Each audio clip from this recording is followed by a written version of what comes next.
Hey, guys. I know it's been, according to this comment, 13 days. But, usually I would make up some excuse like, oh, well, I'm just a lazy asshole or something like that. Well, I've actually been sick, and I still am a little sick, so if I sound a little different, or I cough, or sneeze, or snort, which will probably be happening most often, just remember that I'm sick, and, well, you can deal with it, because you guys want me to read, and I didn't want to read while I was sick, but you guys are longing for my presence. So, here we go. Hands chapter 2. Bada bang, bada boom. Watching a pony give a gigantic Tyrannosaurus a physical is, well, it's a unique experience. It's kind of hard to describe in some ways, and tiny Pegasus flying around a vast... Come on now. Sorry about that. It's kind of hard to describe in some ways. This tiny Pegasus flying around this massive predator, asking questions and getting responses in the form of rumbles, bellows, and growls. Fluttershy even examined the mighty beast's teeth with the same precision as a dentist, flying into its mouth at one point.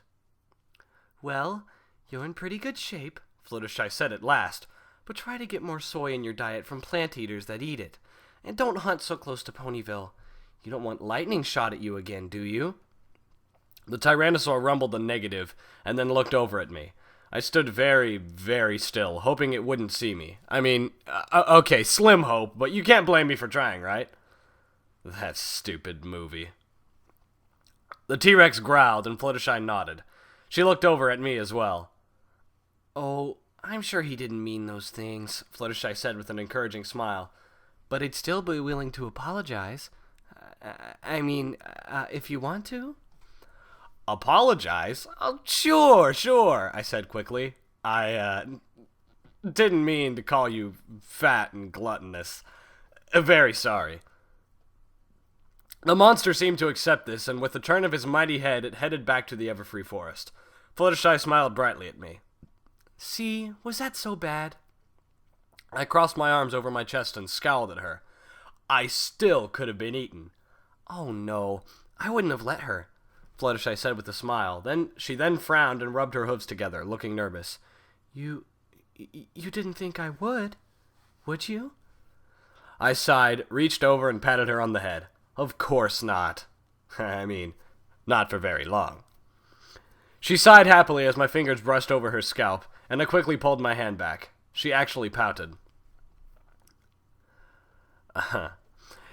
You know, you can make a lot more money with your hands doing massages than just, handyman work, she suggested as I turned and headed for the cottage.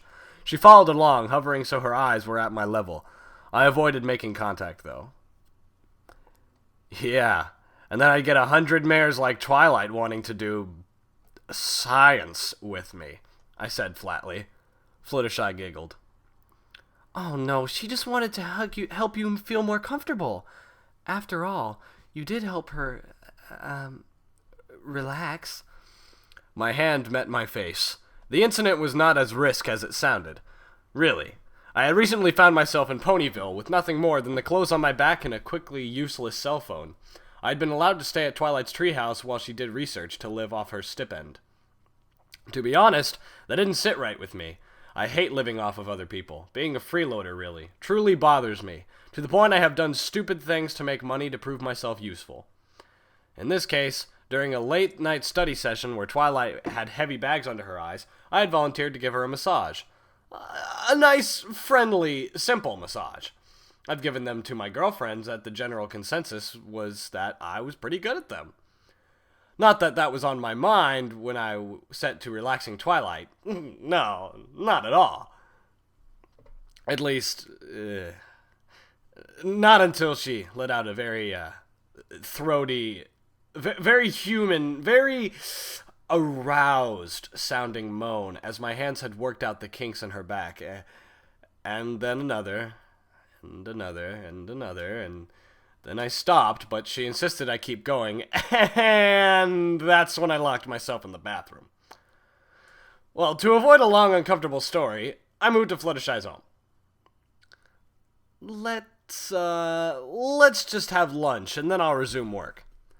The butter-yellow Pegasus nodded, and we were bound for the kitchen of her cottage. Fortunately, the next job was quite straightforward. "Howdy, Andrew," the orange pony known as Applejack greeted as I stepped onto the porch of Sweet Apple Acres farmhouse. I smiled back and nodded as I bent my neck and entered the house. Admittedly, I got into my hands and knees to enter several other houses when I didn't need to. It was a bit of a habit, really. Made me seem less intimidating, I guess. Applejack, though, couldn't be easily intimidated, so I didn't have to get down on my hands and knees around her. She could easily knock my block off, after all. "Howdy, Applejack," I returned. "What do you need this time?" "It's not the plumbing again, is it?" "Oh, no, nothing like that," she said. She turned and trotted into the living room, leading me to an old, sanded rocking chair. "It's Granny's rocking chair." I kneeled down and examined it. The leg was broken. I sighed. "I could glue it back together. It wouldn't take too much, add on some duct tape, and it should be fine for a while." I shrugged. "I could just replace the leg entirely, but the carpenter in town charges me for the use of his tools."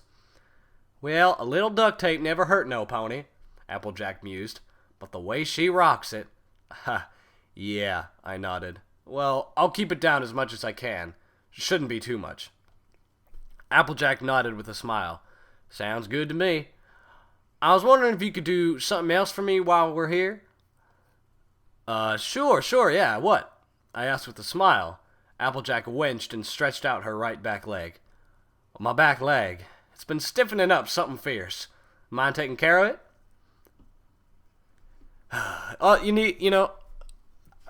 Sometimes I feel sexy. God damn it. Jonathan, you made me read your message while I was reading. Sometimes I feel bad for this man because he's put in these situations, but other times I feel like this man is quite the lucky chap. He is in Ponyville after all. He doesn't really want to be in these sexual situations. Maybe secretly he does, I don't know. But that's not the point. "Well," I hesitated. Applejack gave me a flat look. "Something bothering you?" "Well, if this is about you and Twilight, you can tell her mare friend I ain't out to steal you," she said with a wink. I gaped at her and shuddered. What?" She laughed, pulling her hat over her face to contain her giggles. Oh, man. Applejack laugh? I don't think I've actually done that yet.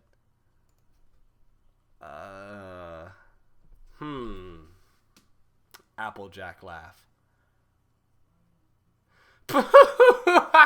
Okay, yeah. That was terrible. But that sounded more like a monkey, actually. Oh, your face. I scowled. "That's not funny." "Little funny," Applejack snickered. "You didn't see your face when you came running out of her house." "I didn't have to. I was wearing it," I grumbled. "Aw, come on. I'll throw in a few bits for it," she said. I sighed. All right. I moved to the couch and sat down. "Just please don't let it get around." Applejack chuckled. "Not a word."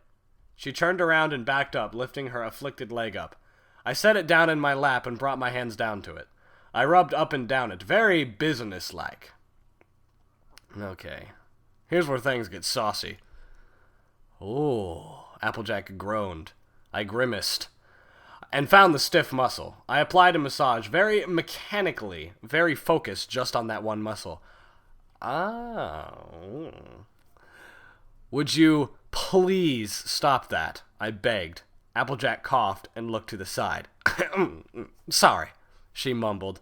I sighed and focused again on the job at hand. The hoof.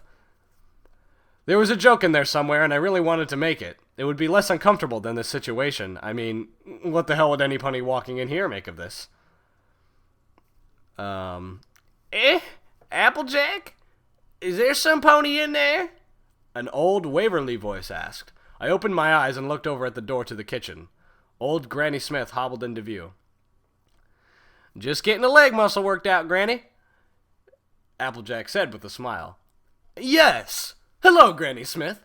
I said with a cordial smile. Grandmothers were the same everywhere, killing any possible sexual tension dead. I mean, not that there was... damn it.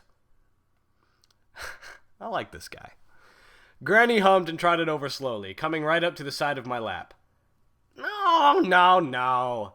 If you want to relieve the tension... She took my wrist in her hoof and pressed my hand down on her lower flank. You press here. Oh, see, now Granny Smith is a little naughty. You see, after being deprived of her sexual days from her younger years, Granny Smith was probably quite the eye-catcher. She has to find ways to exert her needs somewhere else. So she helps this young man try and, do some things. Applejack gasped.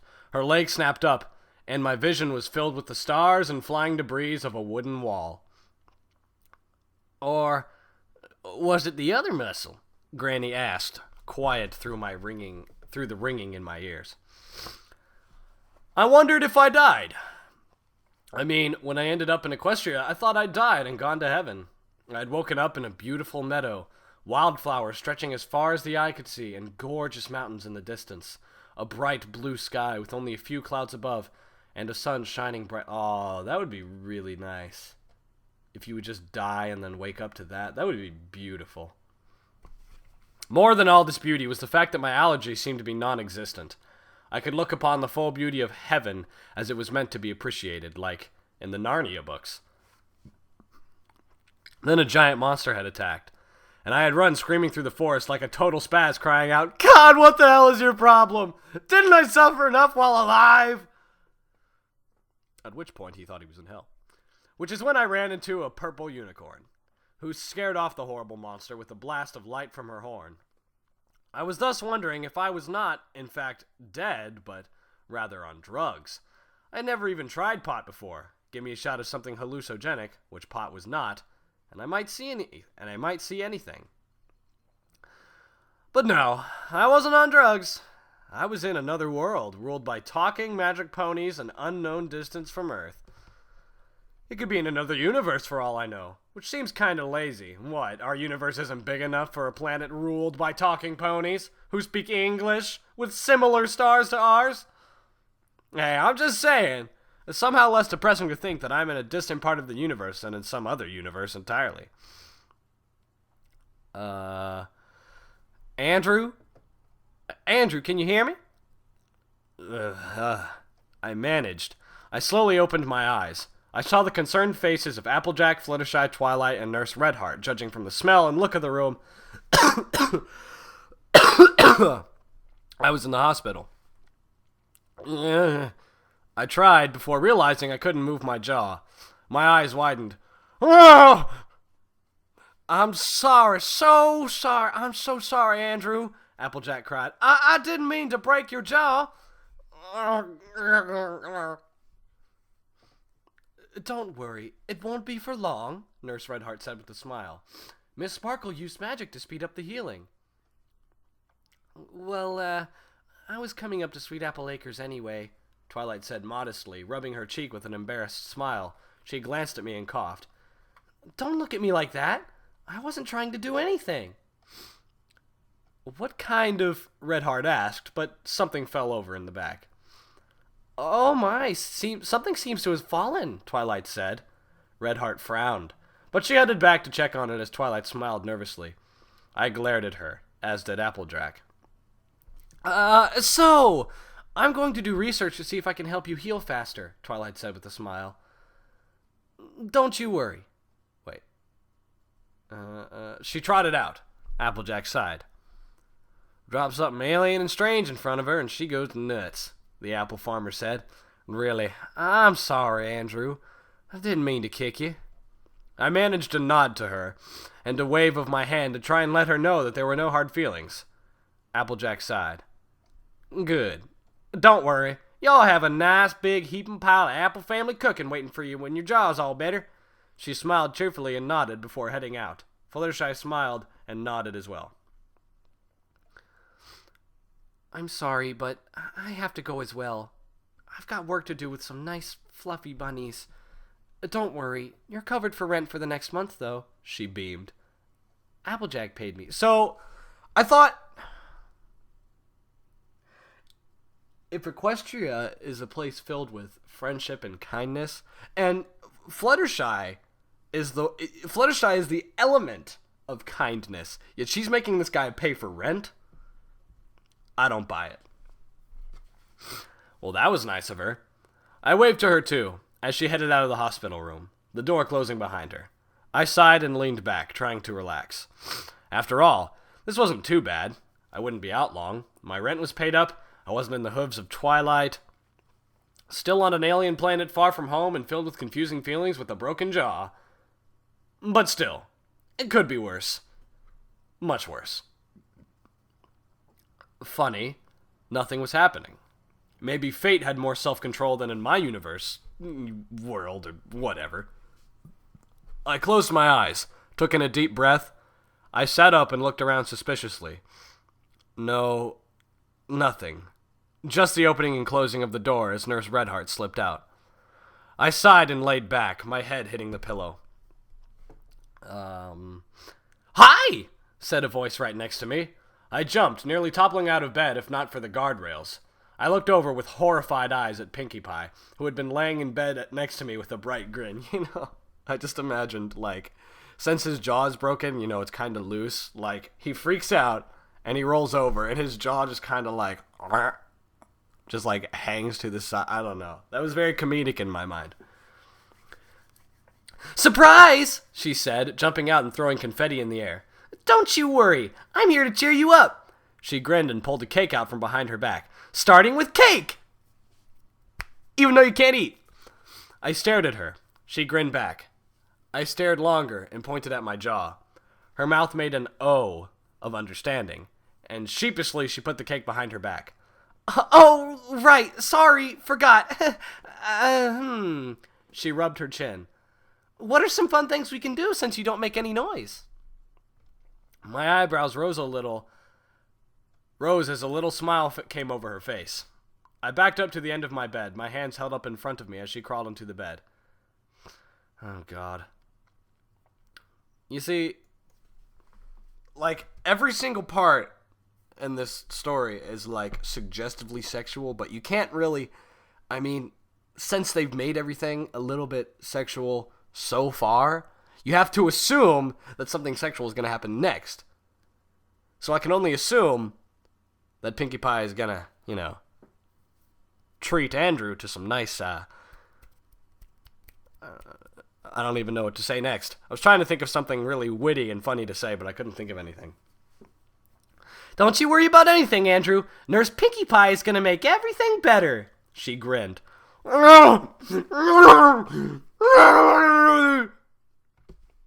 Sometime later, Nurse Redheart returned. She dropped her clipboard as she looked into the hospital room, specifically at my bed. Miss Pie? Hee-yah! She cried, waving her hoof. She sighed happily and leaned back on my lap. Just helping to lower his blood pressure, nurse. I grumbled as best I could with a broken jaw as I continued to rub her belly. That's... Miss Pie, that's cats, not ponies, Nurse Redheart said. Oh, why should they have all the fun? She asked. My free hand I used to cover my forehead, as a serious headache came on. Well, Pinkie Pie would tend to do that. So, a crazy pink pony insisting I rub her belly for all eternity. I had fever dreams that weren't that weird. So anyway, Poundcake did this really neat thing with his wings so he could have a couple of paper Pegasi fly in formation with him, and I realized Pumpkin Cake was actually flying with him. So they've learned to work together and have fun rather than be evil, so I was like, wow, that's great! Mr. Cake, though, wasn't looking too happy. He had a paper Pegasus stuck in his hat. I'm in hell, I thought flatly. I'm in hell. I have to rub a girl's belly for eternity, and I can't get sex out of it because she's not human. Now, that's just no way to think, Andrew. Come on. You're both mammals, so it's possible. Well, I could always ask Twilight to fix that. No. See? This guy's thinking outside the box. I looked at the window and saw a blue Pegasus with multicolored mane and tail flying nearby. My eyes widened. I waved frantically. What is it? Ooh, Rainbow Dash! Hey, Rainbow Dash! Pinkie screamed. I covered my ears and groaned as the blue Pegasus flew in through the window. She landed on the floor, her eyebrows raised. Pinkie? Hey, Rainbow Dash! I'm making Andrew feel better by having him rub my belly. I thought you might be trying a little too hard, Dash said. Pinkie laughed and waved her hoof. Oh, come on! I'm not. Am I? She looked up at me with big, teary eyes. I managed to nod. Pinkie sniffled and held her hooves with her mouth. Really? She sniffled. I groaned and looked up at the ceiling as best I could with the brace on my jaw. Dash laughed and patted Pinkie on the shoulder. It's all right, Pinkie. I'm sure Andrew's just tired, right? I nodded again as best I could with the jaw brace. Pinkie wiped her tears and smiled. Well, that's all right. I'll see you later. Get well soon so you can eat your cake. Bye! She waved and bounced out the door. I sighed in relief and looked over at Rainbow Dash, who was looking quite sympathetic. Sorry, she does that, she consoled. I waved my hands. I know, you don't hold it against her, but she can be sensitive, Dash said. I nodded.